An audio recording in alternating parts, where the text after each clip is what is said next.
আপনাদের সাথে বলে ফেলি, আমরা যেই নিসবতকে সামনে রেখে এখন এখানে জড়ো হয়েছি, শাপলা স্মৃতি সংসদ।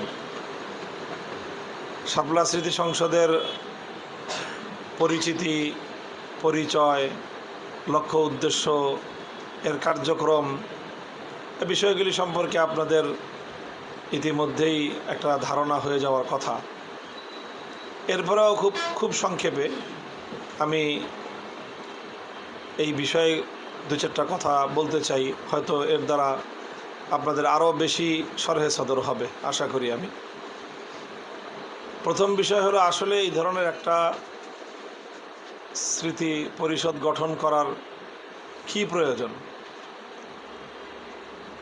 আরও সুনির্দিষ্টভাবে বলতে গেলে হেফাজতে ইসলাম আছে, আবার কেন শাপলা স্মৃতি সংসদ? এই ব্যাপারে আমার ব্যক্তিগত যেটা অনুভূতি, আমার যে মন্তব্য, সেটা হলো যে হেফাজতে ইসলামের বিশেষ করে 2013 সালের যে আন্দোলন, এটা এমন একটা ঘটনা যেটা বাংলাদেশের আগামী দিনের বাংলাদেশের গতিপথ নির্ধারণ করার জন্য একটা অন্যতম মাইল ফলক। এটা যে আগামীর বাংলাদেশ আমরা কীরকমভাবে দেখতে চাই।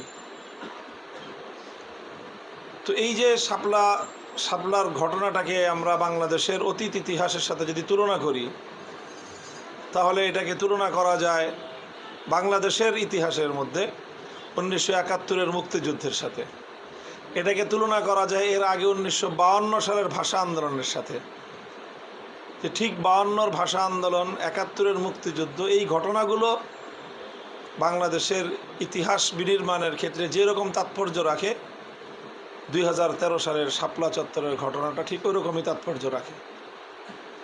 দেখেন, 52-র ভাষা আন্দোলন, এখানে বাংলা ভাষাকে রাষ্ট্রীয় মর্যাদা দেওয়ার জন্য একটা আন্দোলন হয়েছে, এবং সেই আন্দোলনে বুলেটের আঘাতে, অস্ত্রের শক্তিতে সেই আন্দোলনটাকে দমন করতে চেয়েছিল পাকিস্তানি সৈন্যবাহিনী।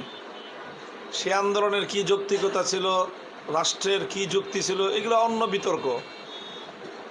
কিন্তু একটা বিষয় তো ঠিক, যে এরকম একটা রাষ্ট্র, এখানে মানুষ তার মনের কথা, মানুষ তার প্রাণের চাওয়াটাকে রাজপথে বলবে, সরকারের কাছে দাবি উত্থাপন করবে। কিন্তু সরকার কি করলো? সেখানে এটাকে তারা গায়ের জোরে দমন করতে চাইল। গায়ের জোরে দমন করতে চাই, কি করলো? গুলি চালাইলো। সেই গুলিতে মানুষ মারা গেল, 5-6 জন মানুষ। আব্দুল সালাম, আবুল বরকত, রফিকুল ইসলাম, আব্দুল জব্বার, 4 জনের নাম জানা যায়, হয়তো আর 2-1 জন মানুষ মারা গেছে। এবং এই মানুষগুলোর ইতিহাস পড়লে দেখা যায় না যে এই মানুষগুলো সেই সময় খুব বড় কোনো আলোচিত রাজনৈতিক নেতা ছিল, বড় কোনো দার্শনিক ছিল, বড় কোনো শিক্ষাবিদ ছিল, এমন কিছুই না।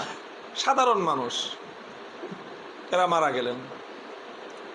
সেই ঘটনাকে কেন্দ্র করে এটা যেতে যেতে কোন পর্যন্ত গেল? 21শে ফেব্রুয়ারি আন্তর্জাতিক, সারা বিশ্বব্যাপী মাতৃভাষা দিবস পালিত হয়। 5টা-6টা মানুষের জীবনদান, এই ঘটনাটা এতই তাৎপর্যময় হলো যে এটা আন্তর্জাতিকভাবে সারা দুনিয়ার মানুষ এই দিবসটাকে উদযাপন করে, পালন করে, যে কোনোভাবেই হোক। এবং 71-এর মুক্তিযুদ্ধের প্রধান বুনিয়াদ ধরা হয় 52-র ভাষা আন্দোলনকে। তো 52-র ভাষা আন্দোলন যেমন নাকি 1971-এর মুক্তিযুদ্ধের প্রেক্ষাপট তৈরি করেছে, বাংলাদেশের রাজনৈতিক প্রেক্ষাপটে 2013 সালের 5ই মে, 24-এর 5ই আগস্টের পাটাতন তৈরি করেছে। কাজেই 2013 সালের 5ই মের শাপলা, এটা বাংলাদেশের ইতিহাসকে বাকবদলকারী একটা ঘটনা। এবং ঠিক এটার এই তাৎপর্যটাকে প্রতিষ্ঠিত করা, প্রতিষ্ঠিত রাখা, এটার সবচেয়ে বড় দায়িত্ব হলো তাদের, আমরা যারা যে কোনোভাবে আল্লাহ পাক আমাদেরকে তৌফিক দিয়েছিলেন, আমরা 13 সালের 5ই মের এই জাগরণের সাথে আমরা যারা জড়িত ছিলাম, আমাদেরকে আল্লাহ পাক যাদেরকে এই ঘটনার সাথে সংশ্লিষ্ট থাকার তৌফিক দিয়েছেন, এটা হলো আমাদের সর্বপ্রথম দায়িত্ব। এটাকে আমরা কিভাবে কি করব বলেন, কিভাবে আমরা এটাকে বাংলাদেশের আগামীর ইতিহাসে শাপলার এই তাৎপর্যটাকে দিন দিন আরও তাৎপর্যময়, আরও বেশি মানুষের হৃদয়ের গভীরে আমরা এই ঘটনার যে প্রভাব সেটা তৈরি করতে পারি। কারণ শাপলার ঘটনা যত শক্তিশালী হবে, মানুষ শাপলাকে যত বেশি স্মরণ করবে, তত বেশি শাহবাগী চেতনা বাংলাদেশে কোণঠাসা হবে। কাজেই শাপলার ইতিহাস এটা এমন একটা ইতিহাস যেটার মাধ্যমে বাংলাদেশে ইসলাম বিরোধী সকল অপশক্তি অপতৎপরতার মোকাবেলা করার জন্য আমাদের সবচেয়ে বড় সাম্প্রতিক সময়ে সবচেয়ে বড় ত্যাগ এবং কোরবানির এবং সবচেয়ে বেশি জীবনদান শাহাদাতের ঘটনাই হলো শাপলার ঘটনা। এই ঘটনাটাকে আমরা আগামী প্রজন্মের সামনে বা জাতির জন্য গুরুত্বপূর্ণ এই জায়গাটায় প্রতিষ্ঠিত করাটাই হলো আমাদের একটা দীর্ঘমেয়াদী যুদ্ধ, দীর্ঘমেয়াদী একটা সংগ্রাম। নানাভাবে শাপলার এই ঘটনাটাকে এটাকে জাতির সামনে প্রতিষ্ঠিত রাখার জন্য নানা আঙ্গিক থেকে কাজ হওয়া দরকার। তার মধ্যে একটা তো বড় যে রাজনৈতিকভাবে যে আলহামদুলিল্লাহ এবার এই যে 24-এর বিপ্লবের পর আমরা কিন্তু বারবার এই কথা বলতেছি, 24-এর বিপ্লব এর বুনিয়াদ 2013 সালের শাপলা। এটা বলতে বলতে এবং এটা আমাদের প্রত্যেকের বলা উচিত, প্রত্যেক মজমায় বলা দরকার। যতবার আমরা বলতে পারি ততবারই আমাদের বলা দরকার, এতবার বলা দরকার যেন 24-এর প্রত্যেকটা অংশীজনের মুখ থেকে এই কথাটা উচ্চারিত হয়। ততবার বলা দরকার আমাদের যে শাপলা 2013 সালের শাপলা না হলে 24-এর বিপ্লব হতো না। এই কথা আমাদেরকে বলতে থাকতে হবে, 1 নম্বর বিষয়। সুতরাং এই কথা বলাটা কি শুধু হেফাজতের নেতৃবৃন্দের দায়িত্ব? এই কথা বলার দায়িত্ব তাদের যারা বাংলাদেশে আগামী দিনে নাস্তিক্যবাদের মোকাবেলায় ইসলামের বিজয় চাই। তাদের প্রত্যেকটা ফোরাম থেকে বলা চাই, প্রত্যেকটা জায়গা থেকে এটা বলা চাই, প্রত্যেকটা মঞ্চ থেকে এটা বলা চাই। এটা হলো বলার বিষয় গেল। তারপরে এটাকে কেন্দ্র করে অসংখ্য অগণিত সাহিত্য রচনা হওয়া চাই, অসংখ্য অগণিত এটাকে কেন্দ্র করে অসংখ্য অগণিত আপনার উপন্যাস রচিত হওয়া চাই, এটাকে কেন্দ্র করে অসংখ্য অগণিত গদ্য রচনা হওয়া চাই, অসংখ্য অগণিত পদ্য কবিতা রচনা হওয়া চাই, অসংখ্য অগণিত এটার উপরে ইসলামিক গজল গান এটার মধ্যে রচনা হওয়া চাই। প্রত্যেকে যার যার আঙ্গিক থেকে শাপলাকে হাইলাইট করা, শাপলার ঘটনাকে জাতির সামনে তুলে ধরা এটা প্রয়োজন। তো হেফাজতে ইসলাম কি কবিতা লেখার সংগঠন? বলেন তো কবিতা লিখবে কে? হেফাজতে ইসলাম কি সাহিত্য চর্চা করার সংগঠন? তাহলে এটাকে কেন্দ্র করে সাহিত্য রচনা করবে কে? হেফাজতে ইসলাম কি গবেষণামূলক প্রতিষ্ঠান? তাহলে এটা নিয়ে গবেষণা করবে কে? হেফাজতে ইসলাম তো আর হেফাজতে ইসলামের কাজ তো আপনার এটা নিয়ে আপনার কোনো সাহিত্যের আসর করা নয়, এটা নিয়ে সাংস্কৃতিক অনুষ্ঠান করা তো হেফাজতে ইসলামের কাজ না। তো এটা আমাদের কাজ। এটার জন্য 1-2টা শাপলা স্মৃতি সংসদ দিয়ে হবে না, শত শত শাপলা স্মৃতি সংসদ দরকার। আমি নাম বললাম, সবটাই যে শাপলা স্মৃতি সংসদের নামে হইতে হবে ব্যাপারটা এরকম না। দেখেন তো 52-র ভাষা আন্দোলনকে কেন্দ্র করে এখনো পর্যন্ত 21-এ টিভি হয়, 21-এ টেলিভিশন হলো, একটা মিডিয়া হলো, 52 নামে পত্রিকা হয়। তো এই যে বিষয়গুলো যার যেই আঙ্গিক থেকে কাজ করা সম্ভব, 13-5 হ্যাঁ 5-5 এটা একটা আমাদের সংখ্যা, 5ই মে 5-5-13 এই সংখ্যাগুলোকে এতভাবে আলোচনায় রাখা দরকার, এতভাবে এগুলোকে নিয়ে চর্চা হওয়া দরকার যাতে মানুষ শাপলার এই ঘটনাটাকে বুঝতে পারে যে হ্যাঁ এটা বাংলাদেশের অন্যতম একটা তাৎপর্যময় ঘটনা। আমরা সকলের বলার মধ্য দিয়ে যে কোনোভাবেই হোক জুলাই সনদের মধ্যে শাপলার ঘটনার উল্লেখ এটা করা হয়েছে। জুলাই ঘোষণা যেদিন দিল তখন সেখানে কিন্তু ছিল না, যেখানে জুলাই ঘোষণা আসলো সেখানে শাপলার উল্লেখ ছিল না। আমরা সকলেই জায়গা থেকে একযোগে এটার প্রতিবাদ করলাম। এটা এমন প্রতিবাদ হলো যে জুলাই সনদের মধ্যে শাপলার উল্লেখ করতে তারা বাধ্য হলো। এখন বাংলাদেশের জুলাই সনদ বাংলাদেশের আগামীর বাংলাদেশের অন্যতম মাইল ফলক হবে। তো বাংলাদেশের ইতিহাসের আগামীর বাংলাদেশের বিনির্মাণে শাপলা চত্বর অন্যতম একটা বুনিয়াদ হিসেবে দাঁড়ায় গেল। আমরা আগামী দিনে আমাদেরকে এটা আরও সোচ্চার থাকতে হবে।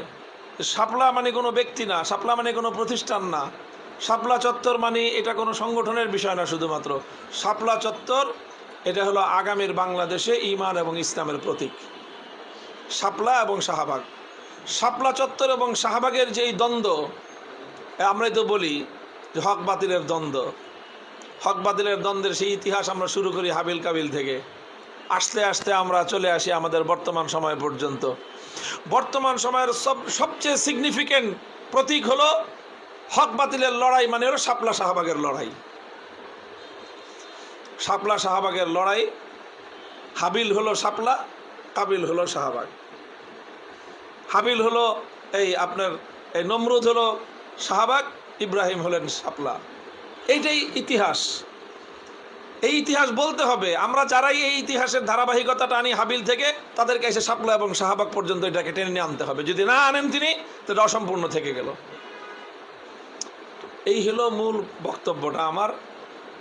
তো শাপলা স্মৃতি সংসদের উদ্যোগটা এই জন্য, যাতে আমরা আরও যার যেইভাবে যেইখানে কাজ করা সম্ভব, যারা সাহিত্যপ্রেমী তারা সাহিত্য সংস্কৃতিমূলক সংগঠন করুক, করে তারা একটা প্রতিযোগিতার আসর করুক, রচনার প্রতিযোগিতা শাপলা চত্বর নিয়ে। তারা একটা রচনার প্রতিযোগিতা করুক শাপলার শহীদদেরকে নিয়ে, সেই রচনা প্রতিযোগিতায় মোটা অঙ্কের পুরস্কার ঘোষণা করুক। আমাদের নতুন প্রজন্ম উদ্বুদ্ধ হয়ে শাপলার শহীদদেরকে নিয়ে প্রত্যেকে একটা করে রচনা লিখুক, সেই রচনাগুলি নিয়ে একটা রচনা সমগ্র বই প্রকাশিত হোক। সেই বইটা প্রকাশনার সময় আমরা জাঁকজমকপূর্ণভাবে প্রকাশনা অনুষ্ঠান করি, মানুষ জানুক, মিডিয়াতে আসুক। নানা উপলক্ষে শাপলার আলোচনাটাকে আমাদের জাতির সামনে তুলে ধরতে হবে। মূলত এটা হলো, আমি এজমালি কথা বললাম শাপলা স্মৃতি সংসদ এই জন্য। এখন সুনির্দিষ্টভাবে বলি, শাপলা স্মৃতি সংসদের মৌলিক দুইটা ধারায় এখন কাজ করা আমাদের প্রধান উদ্দেশ্য। এক নম্বর হলো, এই যে যাদের আত্মত্যাগ এবং কোরবানির বিনিময়ে এত বড় একটা অর্জন বাংলাদেশ এবং বাংলাদেশের ইসলামপন্থীরা পাইল, তাদেরকে ভুলে যাওয়াটা, এটা মাল্লাম মেশকুরিল্লাহ সালাম মেশকুরিল্লাহ। এই শাহাদাতের বিনিময়ে আমাদের বাংলাদেশের ইসলামের ইতিহাসের অন্যতম একটা প্রতীকী ঘটনা সংঘটিত হয়ে গেল। বদর যেরকম সিরাতে নবীর যুগে বদরের মাকাম যেরকম, আমাদের সাম্প্রতিক এই বর্তমান শতাব্দীতে শাপলা চত্বর সেরকম। কাজেই এই শাপলার শহীদ যেভাবেই শহীদ শাহাদাত বরণ করেছেন, ব্যক্তিগতভাবে তার মাকাম যেটাই হোক না কেন, 52 ভাষা আন্দোলনে রফিকুল ইসলামের তেমন কোনো গুরুত্বপূর্ণ ব্যক্তিত্ব ছিল না, কিন্তু বাংলাদেশের ইতিহাসে সে খুব গুরুত্বপূর্ণ একজন ব্যক্তিত্বে পরিণত হয়েছেন ভাষা আন্দোলনে তার জীবন দেওয়ার কারণে। তো শাপলার শহীদরা তারা যেইভাবেই তাদের জীবনযাত্রা কেটে থাকুক না কেন, তাদের শাহাদাত এর মাধ্যমে বাংলাদেশের ইসলামের এই গাছ এটা সিঞ্চিত হয়েছে। তো আমরা এই শাপলার শহীদদেরকে, তাদের পরিবারগুলোকে, তাদের সন্তানদেরকে, তাদের ইয়েতিমদেরকে, তাদের ভরণ পোষণ, তাদের যেন গোটা জাতি তাদের দ্বারা উপকৃত। কাজে জাতির দায়িত্ব হলো এই সন্তানগুলোর সুন্দর ভবিষ্যৎ নিশ্চিত করা। তো শাপলা স্মৃতি সংসদ এটা একটা প্রথম দায়িত্ব মনে করেছে এবং এই কাজ হাতে নিয়েছে।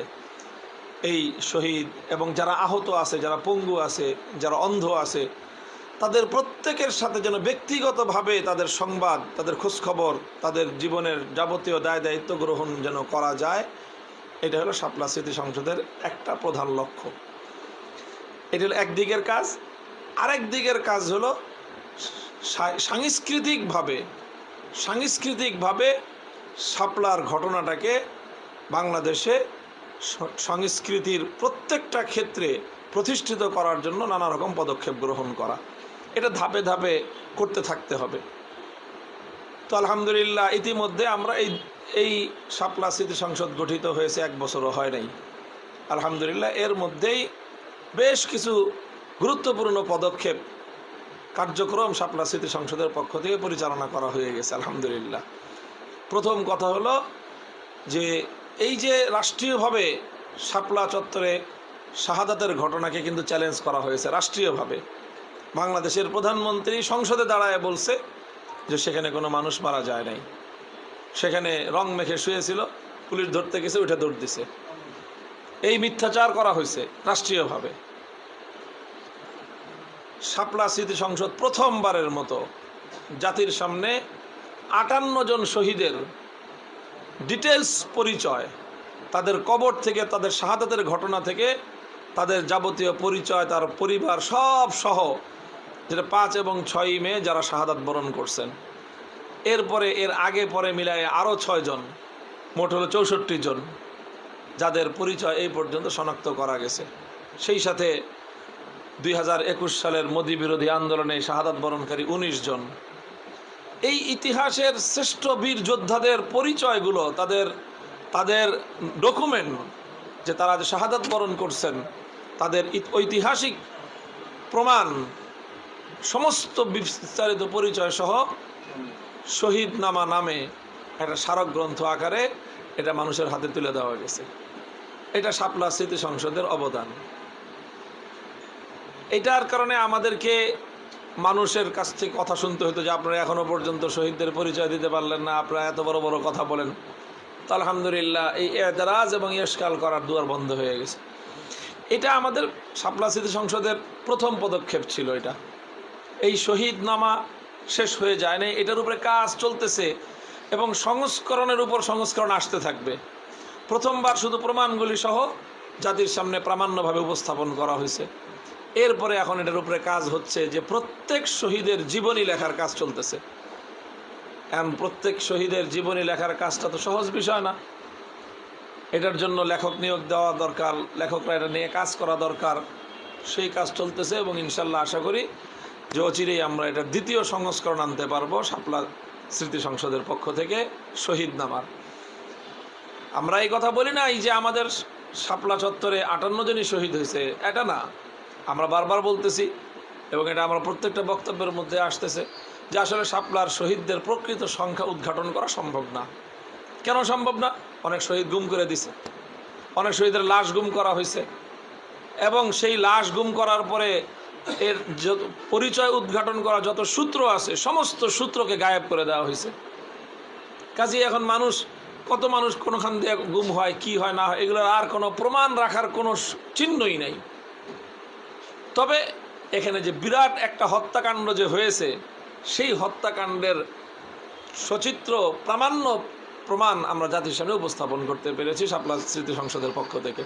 এটা হলো শাপলা স্মৃতি সংসদের সবচেয়ে বড় কৃতিত্ব এবং অবদান। এটা করা হয়েছিল বলে আজকে আপনার এই যে স্থানীয় সরকার মন্ত্রণালয়ের পক্ষ থেকে এত বড় একটা উদ্যোগ যে হলো, 1 সপ্তাহের ব্যবধানে তারা এই উদ্যোগ বাস্তবায়ন করেছে যে প্রত্যেকটা শহীদ পরিবারকে 10 লক্ষ টাকা করে দিয়েছে। দেখেন 10 লক্ষ টাকাকে আমরা খুব বড় কোনো অঙ্ক মনে করি না, তবে আমরা এটা মনে করি যে বাংলাদেশের সরকারিভাবে একটা মন্ত্রণালয়ের পক্ষ থেকে সরকারি আয়োজনের মাধ্যমে শহীদ পরিবারদেরকে সম্মান জানানো হলো, এটা হলো বড় বিষয়। এবং এটা কিভাবে করা হয়েছে? প্রত্যেকটা শহীদ পরিবারের অথেন্টিক একজন প্রতিনিধির কাছে এটা দেওয়া হয়েছে যে সে শহীদের কি লাগে, শহীদের বাবা, শহীদের সন্তান, শহীদের স্ত্রী, একটা শহীদের একজন অথেন্টিক প্রামাণ্য একজন ব্যক্তি, দায়িত্বশীল একজন ব্যক্তির কাছে চেকটা হস্তান্তর করা হয়েছে। এই মন্ত্রণালয় শহীদদের পরিচয় পাইল কোথায়? শাপলা স্মৃতি সংসদের শহীদনামা ছাড়া এদের কাছে আর কোনো ডকুমেন্ট নেই। শাপলা স্মৃতি সংসদের মাধ্যমে এবং আলহামদুলিল্লাহ আমরা এই স্মৃতি সংসদের পক্ষ থেকে এর আগেই রাষ্ট্রীয় উদ্যোগ নেওয়ার আগেই শহীদ পরিবারগুলোর দায়িত্ব গ্রহণ করার জন্য শাপলা স্মৃতি সংসদের পক্ষ থেকে শাপলা শহীদ গার্ডিয়ানস ফোরাম নামে একটা ফোরাম করা হয়েছে, যেখানে উদ্যোগ নেওয়া হয়েছে যে প্রত্যেকটা পরিবারকে, যারা অন্তত আর্থিকভাবে সহযোগিতার প্রয়োজন, প্রত্যেকটা পরিবারকে 10 থেকে 15,000 টাকা করে মাসিক ভাতা দেওয়া হবে। এই প্রোগ্রাম হাতে নিয়ে সেই ভাতা প্রদান কর্মসূচি ইতিমধ্যে চালু করা হয়েছে। প্রায় 15টা পরিবারকে মাসে মাসে ভাতা দেওয়া শুরু হয়েছে। এই ভাতাগুলো দিতে গিয়ে এবং এই শহীদ পরিবারদের যে কোনো ব্যক্তি কোনো বিপদে পড়তেছে, যে কোনো বিপদ, একজনের জমি নিয়ে গণ্ডগোল, বাবা মারা গেছে, এখন সেই শহীদের ইয়েতিমদের জমি দখল করে ফেলতেছে আরেকজন, সেই জমি উদ্ধার করার জন্য শাপলা স্মৃতি সংসদ সেখানে গিয়ে তাদের বিরুদ্ধে লড়াই মাঠে নামছে। এক শহীদের স্ত্রী মানে মারাত্মক অসুস্থ, এখন তার চিকিৎসার প্রয়োজন, কেউ নাই তাকে দেখার, সংবাদ পাওয়া মাত্রই শাপলা স্মৃতি সংসদ তার দায়িত্ব নিছে। সেই শহীদের স্ত্রীকে শেষ পর্যন্ত আইসিইউ পর্যন্ত নিতে হয়েছে। আমরা আইসিইউ পর্যন্ত নিছি। আইসিইউ থেকে সুস্থ হয়ে তিনি বাড়িতে ফিরছেন। এরপর আবার অসুস্থ হয়েছেন, 2-3 দফা এরকম অসুস্থ হওয়ার পরে শেষ পর্যন্ত তিনি ইন্তেকাল করছেন। তাকে প্রতিবার এই রকম তার চিকিৎসার যাবতীয় দায়িত্ব গ্রহণ করা হয়েছে। এরকম আহত যারা আছেন, আহত অনেকে আছেন, 21 সালের আহত আছেন, অর্থের অভাবে চিকিৎসা করতে পারে নাই, তাদের চিকিৎসা করার দায়িত্ব গ্রহণ করা হয়েছে শাপলা স্মৃতি সংসদের পক্ষ থেকে। তাদেরকে ঢাকায় এনে 4 দিন 5 দিন 1 সপ্তাহ রেখে ডাক্তার, সরকারি বেসরকারি হাসপাতাল যেখানে সম্ভব ডাক্তার দেখায়। প্রত্যেকটা পরিবারের সাথে ব্যক্তিগতভাবে, পরিবার টু পরিবার, আমাদের শাপলা স্মৃতি সংসদের লোকজন এইভাবে সরাসরি যোগাযোগ মেনটেন করে চলতেছে। তো যখনই মন্ত্রণালয় থেকে উদ্যোগ নেওয়া হয়েছে, তো প্রত্যেকটা পরিবারের কাকে চেকটা দেওয়া যেতে পারে এই পূর্ণ তালিকা শাপলা স্মৃতি সংসদের পক্ষ থেকে মন্ত্রণালয়কে আমরা 24 ঘন্টার মধ্যে জমা দিছি। আপনারা জানেন যে আমাদের কাছে তালিকা আছে, আমরা তালিকা দিছি। তারা বলছে ঠিক আছে। আমরা তালিকা দিয়েছিলাম 83 জনের, তারা গ্র্যান্ট করছে 77 জনের, 58 জন শাপলার, 19 জন 21-এর, 6 জনকে তারা গ্রহণ করে নাই। কেন করে নাই? কারণ ওই 6 জন হলো হেফাজতের আন্দোলনে 13 সালে শহীদ হয়েছেন। শাপলা চত্বরের ঘটনার আগেই, শাপলা চত্বরের ঘটনার আগেই কিন্তু বাংলাদেশের মানিকগঞ্জে 4 জন শহীদ হয়েছে। তো এই যে মানে 5ই মের আগে যারা শহীদ হলেন তাদেরকে তো সরকার তাদেরকে কোনো অনুদান দিল না। আমি ওই দিনও ওই বক্তব্যে আমি বলছি যে এই 6টা পরিবারকেও যেন একটা সরকারি অনুদানের আওতায় আনা হয়। আমরা উদ্যোগ নিয়েছি, সিদ্ধান্ত নিয়েছি, শেষ পর্যন্ত সরকারিভাবে যদি এরকম তাদেরকে অনুদান দেওয়ার ব্যবস্থা না করা হয়, শাপলা স্মৃতি সংসদ ওই 6টা পরিবারকেও, প্রত্যেকটা পরিবারকে রাষ্ট্র যেই পরিমাণ অন্যদেরকে দিয়েছে আমরা তাদেরকেও সেই পরিমাণ অনুদান দেব ইনশাল্লাহ। তো এই হিম্মতটা করার জন্য, এই উদ্যোগটা নেওয়ার জন্য শাপলা স্মৃতি সংসদের মতো একটা প্রতিষ্ঠানের প্রয়োজন ছিল। আমাদের পরবর্তী টার্গেট হলো আমরা শাপলার গণহত্যা নিয়ে গবেষণামূলক, এরকম আমরা গবেষণামূলক বিভিন্ন আর্টিকেল প্রস্তুত করব। সেই আর্টিকেল আন্তর্জাতিক গণমাধ্যমে, আন্তর্জাতিক বিভিন্ন জার্নালে যেন প্রকাশ করা যায়। আন্তর্জাতিকভাবে শাপলার গণহত্যাটাকে আন্তর্জাতিক অঙ্গনে প্রতিষ্ঠিত করতে হবে যে শাপলা চত্বর 2013 সালের 5ই মে এরকম একটা হত্যাকাণ্ড সংঘটিত হয়েছে, অত্যাচার করা হয়েছে, জুলুম করা হয়েছে। তো আন্তর্জাতিক জার্নাল পর্যন্ত এটা যাইতে হলে এটাকে অনেক ধরনের আন্তর্জাতিক যে মান, সেই মানে এটা গবেষণা করতে হবে, গবেষণা পেপার তৈরি করতে হবে, গবেষণা পেপারগুলো সাবমিট করতে হবে। এই কাজটা করতে হলেও একজন না, একাধিক গবেষক টিম এটার জন্য নিয়োগ করতে হবে। তারা হয়তো মাসের পর মাস, 1-1.5 বছর এটা নিয়ে কাজ করলে তখন আন্তর্জাতিক কোনো জার্নালে প্রকাশ করার মতো একটা গবেষণা পেপার তৈরি হবে। এই কাজটা কে করবে বলেন? এটা তো আসলে হেফাজতে ইসলামের কাজ না, এটা একটা গবেষণামূলক প্রতিষ্ঠানের কাজ। তো এই প্রতিষ্ঠান তো আমাদেরকেই করতে হবে। আমরা যারা হেফাজতে ইসলাম, আল্লামা জুনায়েদ বাবু নগরী রহমতুল্লাহর শেষ কথা আমার মনে পড়ে যে শেষ সমাবেশে হুজুর বলছিলেন যে হেফাজত কারা? হেফাজতের জনশক্তির পরিচয় দিয়েছিলেন হুজুর যে বাংলাদেশের প্রত্যেকটা মসজিদের যত মুসল্লি আছে সব মুসল্লি হেফাজতের কর্মী, বাইতুল মোকাররমে হুজুর বলছিলেন। তো আমাদেরকেই তো এই কাজগুলি করতে হবে। সব তো তাকায় থাকলে হবে না যে হেফাজত করবে। ভাই হেফাজত কে? হেফাজত তো আমি, তুমি, আমরাই হেফাজত। তো হেফাজত আমাদের বটবৃক্ষ, কিন্তু আমাদের প্রত্যেকের জায়গা থেকে উদ্যোগগুলো নিতে হবে। তো আলহামদুলিল্লাহ শাপলা স্মৃতি সংসদের পক্ষ থেকে এই ধরনের বহুমুখী পদক্ষেপ নেওয়া হচ্ছে এবং এটা চলতে থাকবে, রানিং চলতে থাকবে। কাজ করতে গেলে ভাই কিছু ভুল হয়, কিছু সমালোচনা হয়, কিছু ত্রুটি বিচ্যুতি হয়। ভাত খাইলে ভাত পড়ে, যে ভাত খায় না তার ভাত পড়বে কোত্থেকে। তা কাজ করা হচ্ছে, আমরা বলি না যে শাপলা স্মৃতি সংসদ ভুল ত্রুটির ঊর্ধ্বে সব কাজ করতেছে, তা না, পদে পদে ভুল আছে, কিন্তু এরপরেও আমাদের ভুলগুলির সামনে আসলে আমরা ইসলাহ করে নেব, সংশোধন করে নেব, কাজ সামনে চলমান থাকবে। এবারের আমাদের উদ্যোগ হলো বাংলাদেশের প্রত্যেকটা শহরে শহরে এরকম করে একটা প্রোগ্রাম করা, যেই প্রোগ্রামের মাধ্যমে শাপলার সাংস্কৃতিক যে বৈপ্লবিক বুনিয়াদ তৈরি হবে। আমরা এটার জন্য একটা ডকুমেন্টারি তৈরি করেছিলাম, যেটা ঢাকায় প্রদর্শিত হয়েছে। সেই ডকুমেন্টারিটা কিন্তু আমরা অনলাইনে আমরা পাবলিশ করি নাই। এটা আমরা কয়েক লক্ষ টাকা ব্যয় করে এই ডকুমেন্টারিটা তৈরি করেছি শাপলা স্মৃতি সংসদের পক্ষ থেকে। এবং সেই ডকুমেন্টারিটা, এটার উপরে আরও কাজ হইতে থাকবে, এটা আরও সমৃদ্ধ হতে থাকবে। কিন্তু আমাদের শাপলা স্মৃতি সংসদের ডকুমেন্টারির মতো এখনও পর্যন্ত এত সমৃদ্ধ, এত চমৎকার ডকুমেন্টারি আর কেউ করে নাই।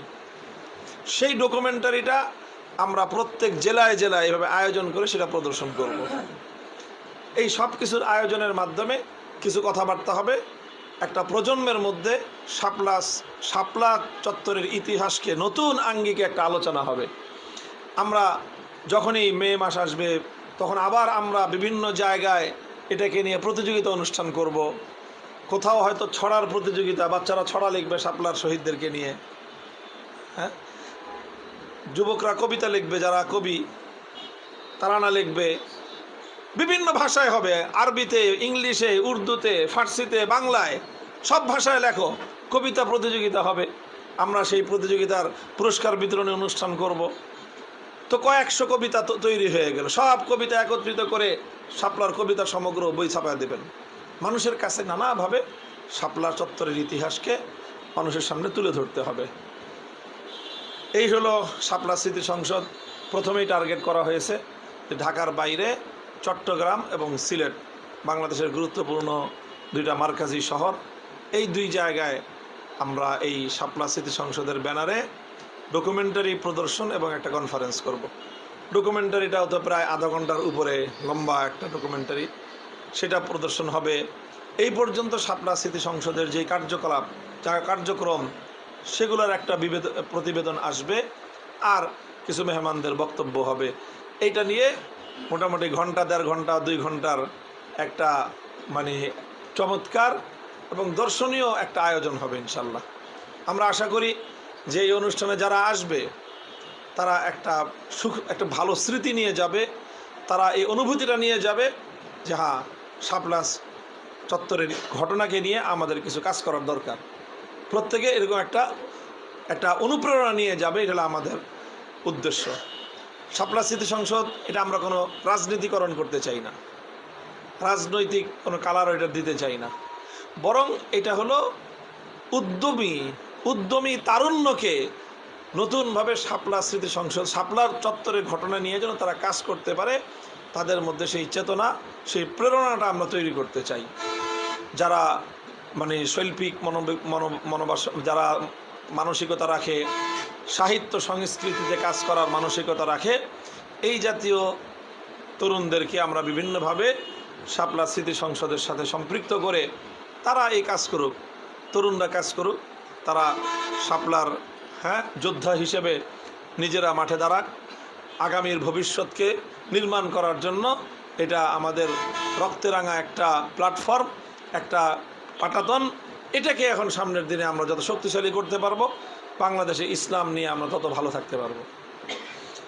তো এই হলো শাপলা স্মৃতি সংসদ। আলহামদুলিল্লাহ, আমরা প্রথমেই টার্গেট করেছি যে উত্তর চট্টগ্রাম, যে উত্তর তো এটা না, জি, এই যে একেবারে হাটহাজারী, নানুপুর, বাবুনগর, ফটিকছড়ি, নাজিরহাট, এই এলাকাগুলো হলো আমাদের হেফাজতের একেবারে উত্থানের কেন্দ্রবিন্দু। তো এখানকার মানুষজনকে নিয়ে তারা যেন শাপলা স্মৃতি সংসদের সাথে ব্যাপকভাবে সম্পৃক্ত হয়। তো আমি আজকে আপনাদের কাছে শুকরিয়া আদায় করতেছি যে আপনারা এখানে গুরুত্বপূর্ণ ব্যক্তিবর্গ শাপলা স্মৃতি সংসদের কাজের জিম্মাদারি আপনারা কাঁধে তুলে নিয়েছেন। এখানে মানে আমাদের কেন্দ্রীয়ভাবে কোনো মাতব্বরি, কোনো খবরদারির প্রয়োজন নাই। প্রয়োজন হলো শুধু একটা জিনিসেরই, সেটা হলো শাপলাকে কেন্দ্র করে একেবারে তৃণমূল পর্যায় পর্যন্ত কাজ হইতে থাকুক, কাজ হইতে থাকুক, বিপুল পরিমাণ কাজ হইতে থাকুক। ইনশাল্লাহ আশা করি আমরা যে এর মাধ্যমে শাপলা এটা জাগ্রত থাকবে এবং শাপলার চেতনা যতটা বেশি জাগ্রত করতে পারবো আমরা, ইসলাম এবং ইসলামী শক্তি বাংলাদেশে ততই শক্তিশালী হবে। আল্লাহ পাক রব্বুল আলামিন আমাদেরকে কবুল করেন। তো আমরা যেই ধরনটা চিন্তা করছি এই প্রোগ্রামের, আপনারাও সেইভাবেই চিন্তা করবেন বা করতেছেন মনে করি। যে একটা হলে প্রোগ্রাম হবে, সেমিনার কক্ষে, সেখানে উপস্থিতিটা কী পরিমাণ হওয়া দরকার সেটাও আপনারা ঠিক করবেন এবং সেটা একটা নির্দিষ্ট একটা গণ্ডিবদ্ধ প্রোগ্রাম হবে, ব্যাপক, যে একেবারে পাবলিক উপস্থিত হইতে হবে হাজার হাজার, সেটা না, কিন্তু যারা আসবে একটা আগ্রহ নিয়ে আসবে।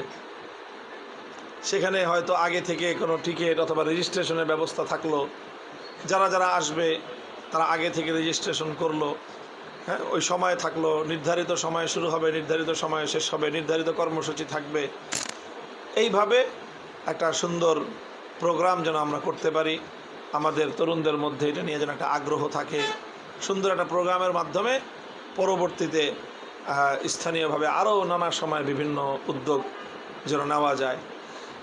তো এই হলো আমার বক্তব্য শাপলা স্মৃতি সংসদ সংক্রান্ত বিষয়ে। আপনাদের যে কোনো বিষয়ে যদি কোনো মতামত থাকে, কোনো পরামর্শ থাকে, কোনো প্রশ্ন থাকে, সে বিষয়গুলো নিয়ে আমরা ইনশাআল্লাহ আপনাদের সাথে আলোচনা করতে প্রস্তুত আছি। আল্লাহ পাক রব্বুল আলামিন আপনাদেরকে জাযায়ে খায়র দান করেন। ওয়া আখিরু দাওয়ানা আলহামদুলিল্লাহি রাব্বিল আলামিন। সুবহানাল্লাহি ওয়া বিহামদিহি, সুবহানাকাল্লাহুম্মা বিহামদিক, আশহাদু আল লা ইলাহা ইল্লা আনতা, আস্তাগফিরুকা ওয়া আতুবু ইলাইক। আল্লাহুম্মা সাল্লি আলা মুহাম্মাদিন ওয়া আলি মুহাম্মাদ কামা সাল্লাইতা আলা ইব্রাহিম ওয়া আলা আলি ইব্রাহিম ইন্নাকা হামিদুম মাজিদ। ইয়া হাইয়্যু ইয়া কাইয়্যুম বিরহমাতিকা নাস্তাগীথ আসলিহ লানা শা'নানা কুল্লাহ ওয়া লা তাকিলনা ইলা আনফুসিনা তারফাতা আইন। ইলাহাল আলামিন রাব্বাল আলামিন, আমাদের এই মজলিসকে আপনি কবুল ফরমান। আয় আল্লাহ, শাপলা চত্বর থেকে মোদি বিরোধী আন্দোলন, 24-এর বিপ্লব, আয় আল্লাহ, যারা সত্যের জন্য, ইখলাসের সাথে, দ্বীনের জন্য, জুলুমের বিরুদ্ধে, আয় আল্লাহ, নবী প্রেমে উদ্বুদ্ধ হয়ে যারা যারা রুখে দাঁড়িয়েছিলেন, বিশেষ করে যারা শাহাদাত বরণ করেছেন, আয় আল্লাহ, তাদের সকলের শাহাদাতকে আপনি কবুল ফরমান। আয় আল্লাহ, এই শাহাদাতের বিনিময়ে বাংলার মাটিতে আপনি ইসলামের বলকে বালা করে দিন। আয় আল্লাহ, নাস্তিক্যবাদকে আপনি পরাস্ত করে দিন, হিন্দুত্ববাদকে পরাজিত করে দিন, ইসলাম বিরোধী সকল অপতৎপরতার জাল আপনি ছিন্ন করে দিন। ইলাহুল আলামিন রাব্বাল আলামিন, ইখলাসের সাথে দ্বীনের কল্যাণকর কাজগুলো নিয়ে আমাদেরকে আয় আল্লাহ ইত্তেহাদ এবং ইত্তেফাকের সাথে সামনের দিকে এগিয়ে চলার তৌফিক দান করেন। আয় আল্লাহ, আমাদের দোয়াকে আপনি কবুল ফরমান। আল্লামা আহমদ শফি রাহিমাহুল্লাহ, আল্লামা জুনায়েদ বাবু নগরী রাহিমাহুল্লাহ থেকে শুরু করে আয় আল্লাহ, এই আন্দোলন, এই সংগ্রামে আমাদের যে সকল আকাবির এবং আসলাফগণ আল্লাহ ত্যাগ এবং কোরবানি স্বীকার করেছেন, তাদের সকলকে আপনি আল্লাহ কবর জগতে জাযায়ে খায়র নসিব ফরমান। রব্বানা তাকাব্বাল মিন্না ইন্নাকা আনতাস সামিউল আলিম ওয়া তুব আলাইনা ইন্নাকা আনতাত তাওয়াবুর রহিম। সুবহান রাব্বিকা রাব্বিল ইজ্জাতি আম্মা ইয়াসিফুন ওয়া সালামুন আলাল মুরসালিন, আলহামদুলিল্লাহি রাব্বিল আলামিন।